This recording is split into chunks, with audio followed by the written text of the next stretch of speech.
नमस्कार दोस्तों, हमारे यूट्यूब चैनल एग्जाम लर्नर में आपका स्वागत है। दोस्तों, सबसे पहले आप सभी को नए वर्ष की हार्दिक शुभकामनाएं और इस नए वर्ष में आप सभी अपने लक्ष्यों को प्राप्त करें, ईश्वर से हमारा यही प्रार्थना है।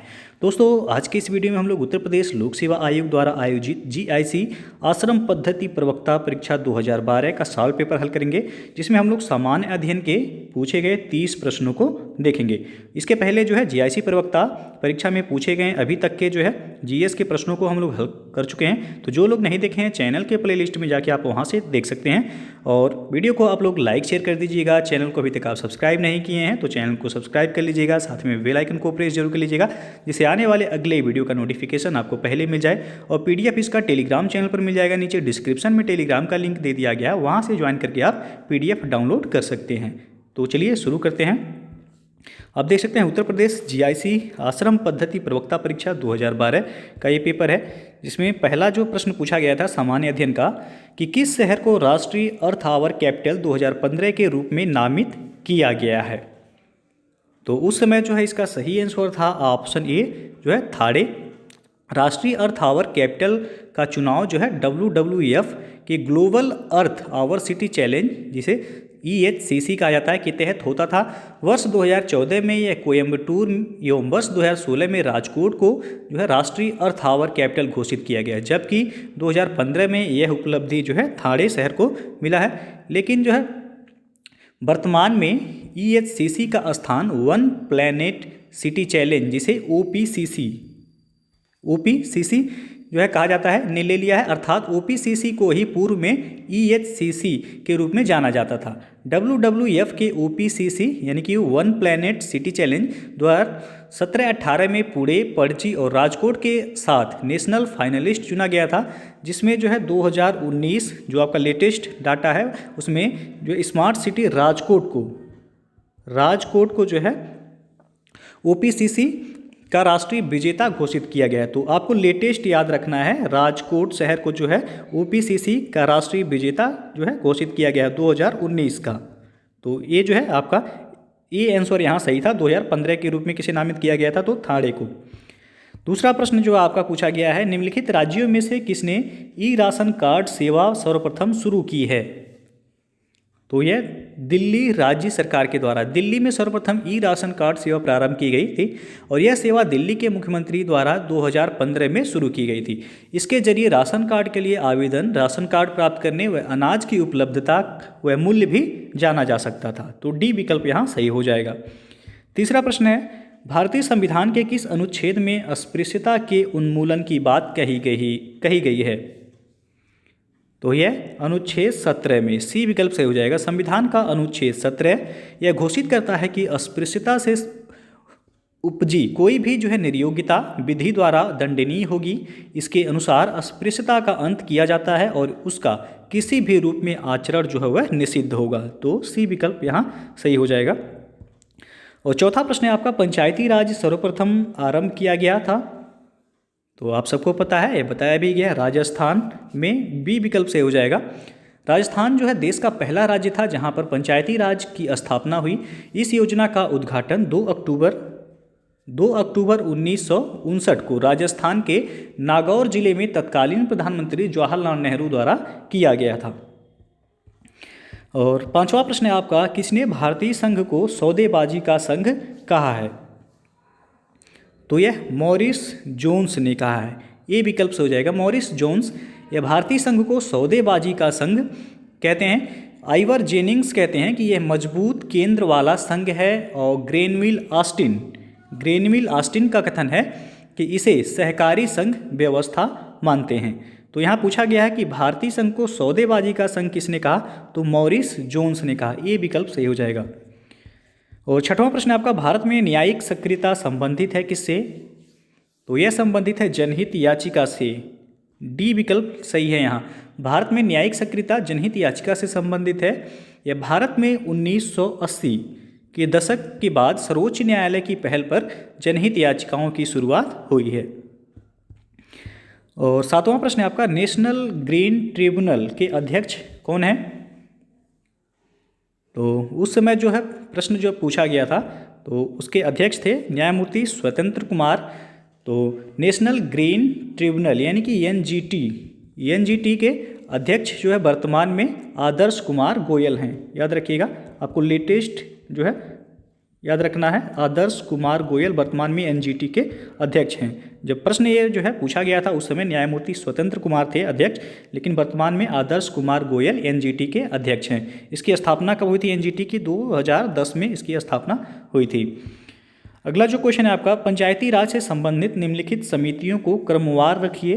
पहला है राव समिति, दूसरा है एल.एम. सिंघवी समिति, तीसरा है बी.आर. मेहता समिति, चौथा है अशोक मेहता समिति। तो क्रम से आपको जो है लगाना है, बताना है कौन सा विकल्प सही है यहाँ। तो सबसे पहला जो दिया गया है यहाँ राव समिति। राव समिति की जो है गठन हुआ था 1985 में। ये जो है याद रखिएगा, पूछा जाता है हमेशा क्रम से लगाने के लिए। एल.एम. सिंघवी समिति का गठन हुआ था आपका 1986 में। और बी.आर. मेहता समिति यानी कि बलवंत राय मेहता समिति का गठन हुआ था 1957 में। और अशोक मेहता समिति का गठन हुआ था आपका 1977 में। तो क्रम से जो है यहाँ लगाने के लिए दिया गया है। तो सबसे पहले हो जाएगा आपका तीसरा यानी कि बी.आर. मेहता समिति, उसके बाद जो है आपका हो जाएगा तीसरा के बाद चौथा 1977 में हुआ था अशोक मेहता समिति का गठन, 3, 4, उसके बाद हो जाएगा राव समिति 1985 एक, और सबसे लास्ट में हो जाएगा एल.एम. सिंघवी समिति, इसका गठन 1986 में हुआ था। यानी कि 3, 4, 1, 2 विकल्प आपका सही हो जाएगा, ए ऑप्शन। अब आपका 9वां जो प्रश्न है ये मैथ का क्वेश्चन है। 741 प्लस 378 का होल स्क्वायर प्लस 741 माइनस 378 का होल स्क्वायर बटा 741 गुणे 741 प्लस 378 गुणे 378 का मान आपसे जो है पूछा गया है यहाँ। तो आप यहाँ देख सकते हैं 741 प्लस 378 यानी कि आप इसे ए मान लीजिए और ए आपका बी हो गया। तो ए प्लस बी का होल स्क्वायर आप देख सकते हैं। फिर यहाँ भी जो है आप इसे जो है ए मान सकते हैं और इसे बी, ए माइनस बी का ये होल स्क्वायर है। और नीचे भी आप देख सकते हैं A square plus B square दिया गया है। तो ए ऊपर जो है ए प्लस बी का होल स्क्वायर है प्लस ए माइनस बी का होल स्क्वायर है, नीचे जो है A square plus B square. तो आप जो है फार्मूला आपको पता होगा A plus B whole square का फार्मूला जो है A square plus B square plus 2ab होता है, और ए माइनस बी का होल स्क्वायर का जो है होता है A square plus B square minus 2ab। आप उसी फार्मूले पे रख देंगे, जो है आपका कट जाएगा। तो चलिए देखते हैं। तो सबसे पहले जो है आप लिखेंगे ए प्लस बी का whole square plus A minus B का होल स्क्वायर बटा जो है आपका यहाँ ए इंटू ए है और प्लस बी इंटू बी है, यानी कि बी का स्क्वायर, ए स्क्वायर प्लस बी स्क्वायर। उसके बाद जो है आप देख सकते हैं यहाँ, अब इसे तोड़ेंगे A plus B whole square को आप जो तोड़ेंगे जब, तो आपका हो जाएगा A square plus B square plus 2ab उसके बाद जो है प्लस अब A minus B whole square को तोड़ेंगे तो हो जाएगा आपका A square plus B square minus 2ab। तो यहाँ आप देख सकते हैं प्लस 2ab है माइनस 2ab कट जाएगा। उसके बाद जो है बटा जो है यहाँ आपका हो जाएगा A square plus B square bracket में। तो 2ab प्लस में है 2ab माइनस में, ए आपका जो है कट जाएगा। बचा क्या आपका A square plus B square, यहाँ भी ए स्क्वायर प्लस बी स्क्वायर और नीचे जो है आपका A square plus B square. तो यहाँ ऊपर देख सकते हैं आप ए स्क्वायर 2 बार है और बी स्क्वायर भी 2 बार है, तो 2 आप कॉमन ले लेंगे, ए स्क्वायर ब्रैकेट में प्लस बी स्क्वायर लिख देंगे बटा जो है नीचे आपका है A square plus B square. तो ऊपर नीचे दोनों जो है कट गया, आपका बचा कितना 2। तो आंसर जो है आपका कितना हो जाएगा यहाँ 2, यानी कि ए ऑप्शन सही हो जाएगा। और अगला जो प्रश्न है आपका, वृत्त की त्रिज्या 200% बढ़ा दी गई हो तो उसका क्षेत्रफल बढ़ जाएगा कितना। तो यहाँ जो है आपका सी ऑप्शन सही हो जाएगा 800%। वृत्त की त्रिज्या दिया गया है 200% बढ़ा दी गई हो तो उसका क्षेत्रफल कितना बढ़ जाएगा, तो जो है वह 800% बढ़ जाएगा। तो सी ऑप्शन जो है यहाँ सही हो जाएगा। अगला जो प्रश्न है वो आपका ABCD एक ऐसा चक्रीय चतुर्भुज है कि AB उसके परिवृत्त का एक व्यास है तथा कोण ADC बराबर दिया गया है आपका 140 डिग्री। तो कोण BAC बराबर है किसके, ये आपको जो है बताना है। तो यहाँ जो है सबसे पहले आप एक वृत्त यहाँ बना लीजिए। वृत्त में दिया गया है कि एक चक्रीय चतुर्भुज है। तो ए मान लीजिए चक्रीय चतुर्भुज हो गया आपका, ये हो गया ए और ये हो जाएगा आपका यहाँ बी और ये हो जाएगा सी और ये डी हो गया। यहाँ मान लीजिए कह रहा है कि कोण ADC 140, ADC ये कोण कह रहा है कितना 140 डिग्री।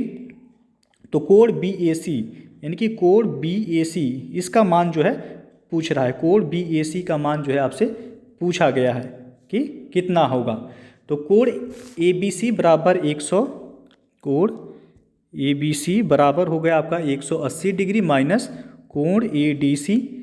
तो क्योंकि जो है चक्रीय चतुर्भुज के सम्मुख कोणों का योग जो है वह 180 होता है, तो कोण ABC बराबर 180 माइनस 140 कर देंगे आप, 180 माइनस 140 तो कितना हो गया आपका बचा 40 डिग्री। तो कोण ACB बराबर कितना है आपका ACB, ये आपका ACB है 90 डिग्री। कोण ACB बराबर 90 डिग्री जो कि अर्धवृत्त का एक कोण बन रहा है, तो 90 डिग्री होगा। तो कोण ABC में कोण BAC बराबर 180 प्लस 90 और 40 आप जोड़ देंगे, 9 4 13 130। तो 180 में से आप 130 माइनस कर देंगे तो आपका कितना बचेगा ये 50। आंसर जो आपका आएगा बी ऑप्शन सही होगा 50 डिग्री। तो कोण BAC का मान कितना निकल कर आया 50 डिग्री, बी ऑप्शन जो है सही हो जाएगा यहाँ। और अगला जो क्वेश्चन है आपका भारत की निम्नलिखित नदियों में से कौन मन्नार की खाड़ी में गिरती है। तो 4 ऑप्शन दिया गया है, पेन्नार नदी, कावेरी, कृष्णा और वैगाई। तो यहाँ जो है आपका कोई भी जो है ऑप्शन सही नहीं है। मन्नार की खाड़ी में जो है गिरने वाली दक्षिण भारत की एक ही नदी है, वह है तमिरबरणी नदी। तमिरबरणी नदी ये जो है मन्नार की खाड़ी में गिरने वाली एक ही नदी है। वैगई नदी जो है ये आपका तमिलनाडु राज्य के मदुरई जिले के वरसनाडु पहाड़ी से निकलकर ये पाक की खाड़ी में जाकर के गिरती है। पाक की खाड़ी, यदि प्रश्न जो है पूछा गया होता कि पाक की खाड़ी में गिरने वाली नदी कौन सी है, तब आपका डी ऑप्शन यहाँ सही हो जाता। पेन्नार नदी, कावेरी और कृष्णा नदी ये सभी जो बंगाल की खाड़ी में मिलने वाली नदियाँ हैं। तो यहाँ जो है कोई भी ऑप्शन आपका सही नहीं है। और अगला जो क्वेश्चन आपसे पूछा गया है, जारवा आदिवासी पाए जाते हैं। तो ये अंडमान निकोबार द्वीप समूह में पाए जाते हैं, सी विकल्प से हो जाएगा। जारवा भारत के अंडमान एवं निकोबार द्वीप की एक प्रमुख जनजाति है। वर्तमान में जो है इनकी संख्या बहुत ही कम है। इन्हें गृह मंत्रालय द्वारा जो है पार्टिकुलरली जो है वेनरेबल ट्राइबल ग्रुप्स, जिसे हम PVTGs कहा जाता है, में शामिल किया गया है। और अंडमान व निकोबार द्वीप समूह की अन्य प्रमुख जनजातियाँ जो है आपका ओंग जनजाति है, ये पूछा भी गया, ओंग जनजाति, सोमपेन जनजाति है, सोमपेन जनजाति, सेंटिलीज जनजाति है, सेंटिलीज और ग्रेट अंडमानीज, ये सभी जनजातियाँ ग्रेट अंडमानीज जनजाति, ये सभी अंडमान और निकोबार द्वीप समूह की जनजातियाँ हैं। तो नाम जो है याद रखिएगा आपका, सी ऑप्शन यहाँ सही हो जाएगा। जारवा आदिवासी कहाँ पाए जाते हैं, तो अंडमान निकोबार द्वीप समूह में। इसके अलावा ओंग जनजाति है, सोमपेन है, सेंटिलीज है और ग्रेट अंडमानी जनजाति हैं। अगला जो क्वेश्चन आपका, निम्नलिखित में से कौन सी विश्व की सबसे लंबी पर्वत श्रेणी है। तो यह है आपका एंडीज, सी ऑप्शन से हो जाएगा। एंडीज पर्वत श्रृंखला विश्व की सबसे लंबी पर्वत श्रेणी है, जो कि लगभग 7200 किलोमीटर लंबाई में दक्षिण अमेरिका के पश्चिमी तट के सहारे यह 7 देशों में फैली हुई है। इसकी सर्वोच्च चोटी माउंट एकांकागुआ, इसकी सर्वोच्च चोटी कौन सा है, तो माउंट एकांकागुआ, याद रखिएगा एकांकागुआ, जिसकी ऊंचाई है 6962 मीटर, 6962 मीटर, जो कि अर्जेंटीना में स्थित है। कहाँ स्थित है, तो ये आपका अर्जेंटीना में स्थित है। सी ऑप्शन यहाँ सही है। सबसे विश्व की सबसे लंबी पर्वत श्रेणी है एंडीज। और अगला प्रश्न है, निम्न में से कौन से शीतोष्ण घास के मैदान दक्षिण गोलार्ध में नहीं पाए जाते हैं। तो यह है आपका प्रेयरी। प्रेरी घास के मैदान ये उत्तरी गोलार्ध के अमेरिका, उत्तरी गोलार्ध में ये अमेरिका, कनाडा क्षेत्र में जो है विस्तृत हैं। डाउन्स जो है ये आपका ऑस्ट्रेलिया में, डाउन्स घास का मैदान जो है कहाँ पाया जाता है? ऑस्ट्रेलिया में। पंपास अर्जेंटीना में, पंपास जो है ये आपका अर्जेंटीना में। वेल्ड्स या इसे फील्ड कहा जाता है, यह दक्षिण अफ्रीका में पाया जाता है। दक्षिण अफ्रीका के जो है घास के मैदान है। तो यहाँ जो है डी विकल्प सही हो जाएगा आपका। अगला जो क्वेश्चन आपका, निम्नलिखित में से कौन एक सही सुमेलित नहीं है? एक तरफ ज्वालामुखी दिया गया है, दूसरी तरफ देश, तो इसमें कौन सा सुमेलित नहीं है आपको बताना है। तो सबसे पहला जो दिया गया है सबनकाया ज्वालामुखी इटली, तो ये जो है आपका गलत है। सबनकाया ज्वालामुखी कहाँ का है? तो ये पेरू में है, पेरू। तो आपसे पूछा गया कौन सुमेलित नहीं है, तो ए ऑप्शन आपका यहाँ सुमेलित नहीं है। बाकी कोलिमा ज्वालामुखी मैक्सिको का है, मेरापी इंडोनेशिया, माउंट एसामा जापान में पाए जाने वाले जो है ज्वालामुखी हैं। और अगला जो प्रश्न है आपका, किसी रेडियोधर्मी पदार्थ की अर्ध आयु 5 वर्ष है, कितने समय में उसका 1/8 भाग शेष रहेगा? तो यह जो है आपका सही आंसर हो जाएगा 15 वर्ष। तो आप जो है यहाँ मान सकते हैं कि माना जो है पदार्थ की प्रारंभिक मात्रा कितना है, तो 1 ग्राम, और अर्धायु दिया गया है यहाँ कितना? 5 वर्ष।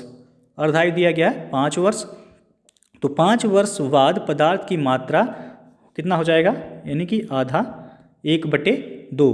तो अगले 5 वर्ष अर्थात जो है 10 वर्ष बाद पदार्थ की मात्रा हो जाएगा 1/4 ग्राम, और उसके अगले 5 वर्ष बाद पदार्थ की मात्रा हो जाएगा 1/4 गुणे 1/2, तो कितना हो जाएगा? 4 दूना 8, यानी कि 1/8 हो गया ये।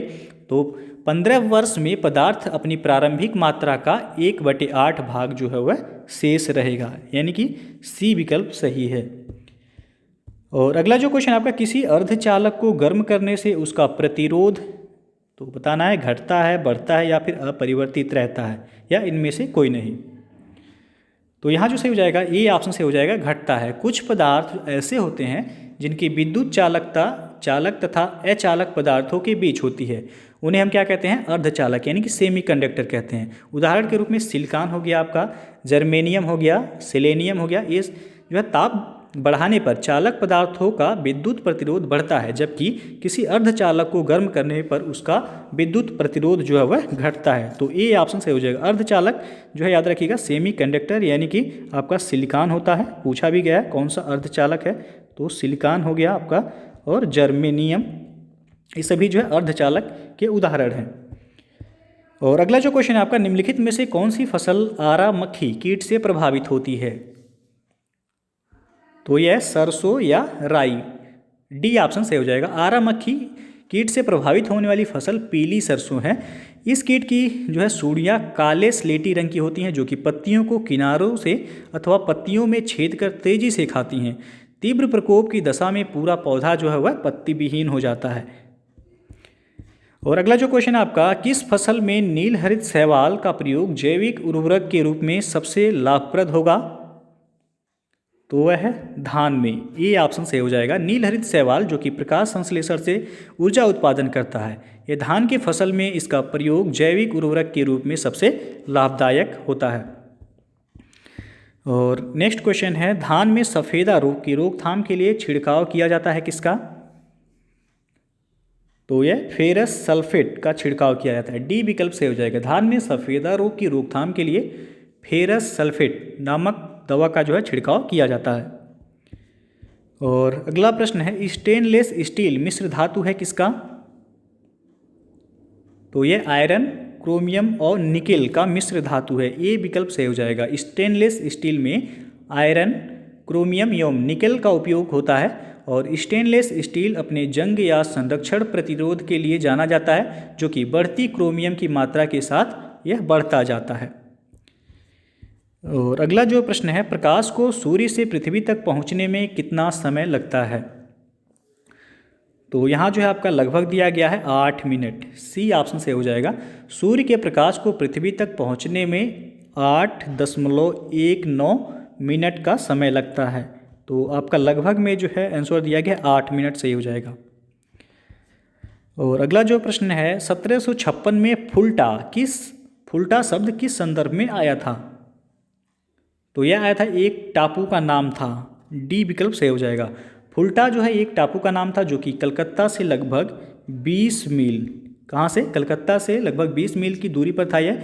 और 1756 में सिराजुद्दौला द्वारा कलकत्ता पर आक्रमण किया गया था। कब? 1756 में सिराजुद्दौला द्वारा जो है कलकत्ता पर आक्रमण किया गया था, जिसके बाद ब्रिटिश सेना फुल्टा टापू पर शरण लेने को मजबूर हो गई थी। तो याद रखिएगा डी ऑप्शन सही हो जाएगा। फुल्टा ये 1756 में जो है एक टापू का नाम था।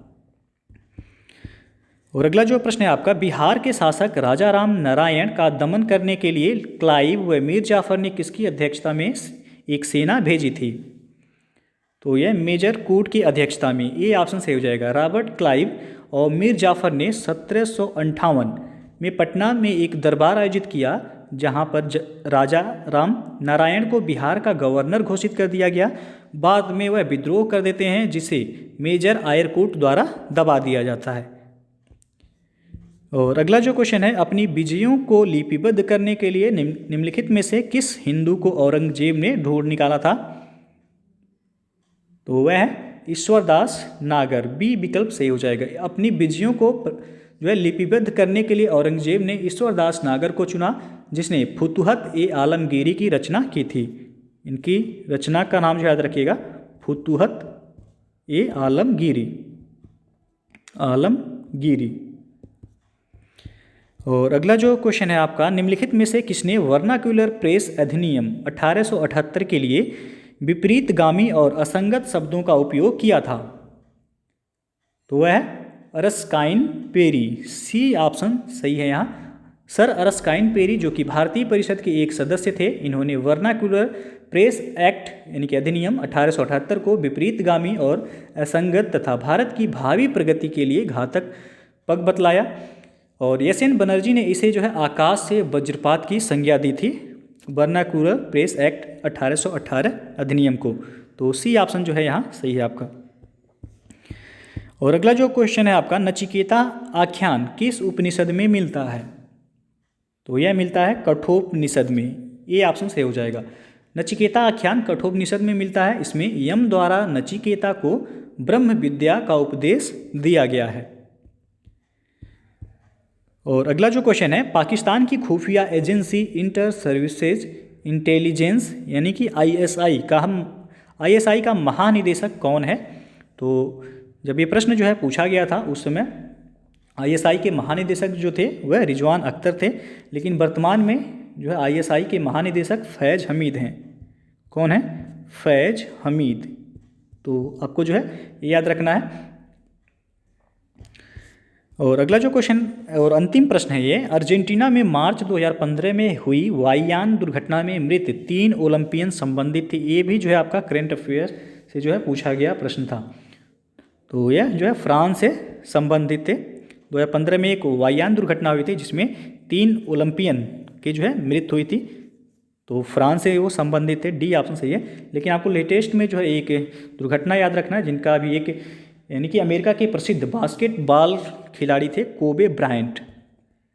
कोबे ब्रायंट ये अमेरिका के प्रसिद्ध जो है बास्केटबॉल खिलाड़ी थे, जिनका भी हाल ही में निधन हो गया है। तो इनका नाम जो है आप याद रखिएगा। करंट अफेयर्स की दृष्टिकोण से जो है इंपॉर्टेंट है, पूछा जा सकता है। तो दोस्तों जो है ये था आपका उत्तर प्रदेश जीआईसी आश्रम पद्धति प्रवक्ता परीक्षा 2012 में पूछे गए जीएस के प्रश्न। तो वीडियो पसंद आया हो तो लाइक शेयर कर दीजिएगा। चैनल को सब्सक्राइब नहीं किए हैं तो चैनल को सब्सक्राइब कर लीजिएगा। बेल आइकन को प्रेस जरूर कर लीजिएगा, जिससे आने वाले अगले वीडियो का नोटिफिकेशन आपको पहले मिल जाए। पीडीएफ आपको टेलीग्राम चैनल पर मिल जाएगा। आपको टेलीग्राम पे जाके जो है एग्जाम लर्नर लिख करके सर्च भी कर सकते हैं। EXAMLEARNER एक साथ लिखिएगा, स्पेस का यूज मत कीजिएगा। आपको जो है वहाँ से ज्वाइन करके PDF मिल जाएगा आसानी से। तो वीडियो को पूरा देखने के लिए बहुत बहुत धन्यवाद। और दोस्तों जो आपको बता दें कि आप यूपी के किसी भी एग्ज़ाम की तैयारी करना चाहते हैं तो आप अनअकैडमी से जुड़ के जो है आप तैयारी कर सकते हैं। यदि आप जो है सब्सक्रिप्शन लेते हैं तो आपको जो है डेली लाइव क्लासेस मिलेंगे, लाइव टेस्ट होगा, क्यूजेज होगा, स्ट्रक्चर्स कोर्सेज आपको अवेलेबल हैं, अनलिमिटेड एक्सेस होगा। यानी कि आप एक बार सब्सक्रिप्शन लेते हैं तो आप किसी भी कोर्स का जो है वीडियो आप देख सकते हैं और आप अपनी पसंद के सभी शिक्षकों के साथ मोबाइल में किसी भी समय और किसी भी जगह आप आसानी से पढ़ सकते हैं। और क्लास के बाद जो आपको क्लास नोट्स अवेलेबल कराए जाते हैं और कोर्सेज जो अवेलेबल हैं यूपीपीएससी के रिकॉर्डिंग आप देख सकते हैं।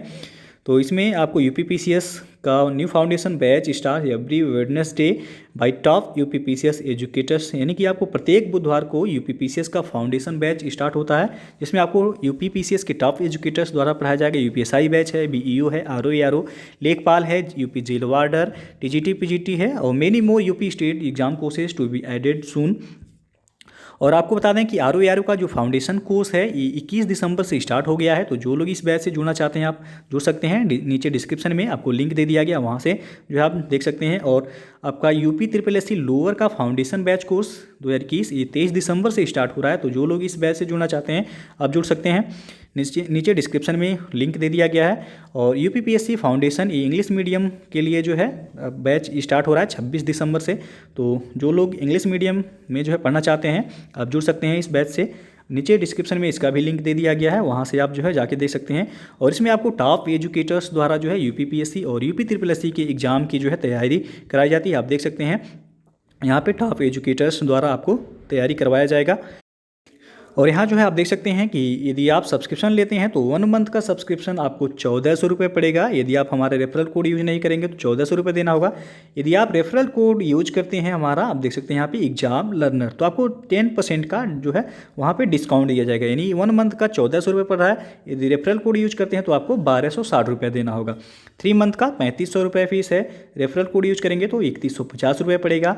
6 मंथ का 5600 रुपये है। आप रेफरल कोड यूज करेंगे तो आपको 5040 देना है।